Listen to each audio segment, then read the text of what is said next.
70 বছর বয়সের সুফিয়া বেগম স্বামী হারিয়েছেন 30 বছর আগে।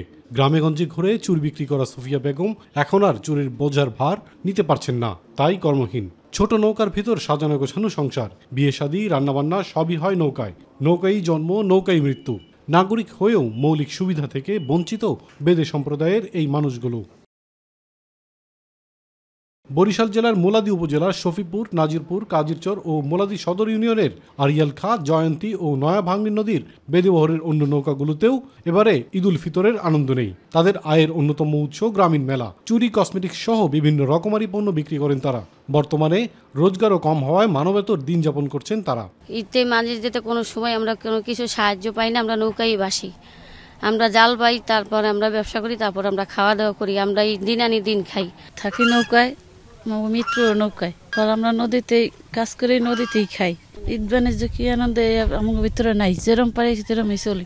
আল্লাহ যেভাবে চালাইবে সেভাবে চলে যাওয়া লাগবে, আমাদের ঈদ করা লাগবে। বাচ্চা নিয়ে, ছোট বাচ্চা নিয়ে অনেক কষ্টে আছি। ভালো যে সহযোগিতা সরকারের কাছ থেকে যে আমরা বেদে, আমাদের কোনো ভালো সহযোগিতা সরকার করে না, কিন্তু আসে, কিন্তু আমরা পাই না আমাদের হাতের কাছে। বেদে সম্প্রদায় জাতীয় পরিচয়পত্রের আওতায় নেই বলে বঞ্চিত হন সরকারি সহযোগিতা থেকেও। ছেলে মেয়েদের পড়ালেখা করাও তাদের জন্য দুরূহ হয়ে পড়েছে। তবে তাদের সহযোগিতা করা হয় বলে দাবি করেছে স্থানীয় প্রশাসন। তারা যেন প্রাথমিক শিক্ষায় অন্তত শিক্ষিত হয় এবং পরবর্তীতে উচ্চশিক্ষা লাভের জন্য তাদের ব্যবস্থা গ্রহণ করে, সেই জন্য আমরা তাদেরকে উদ্বুদ্ধ করি এবং সেই সাথে তাদের সকল প্রকার সহযোগিতায় আমরা উপজেলা প্রশাসন তাদের পাশে সবসময় থাকার চেষ্টা করি। ঈদের খুশি ছড়িয়ে যাক সবার মাঝে, এমনটাই প্রত্যাশা সবার।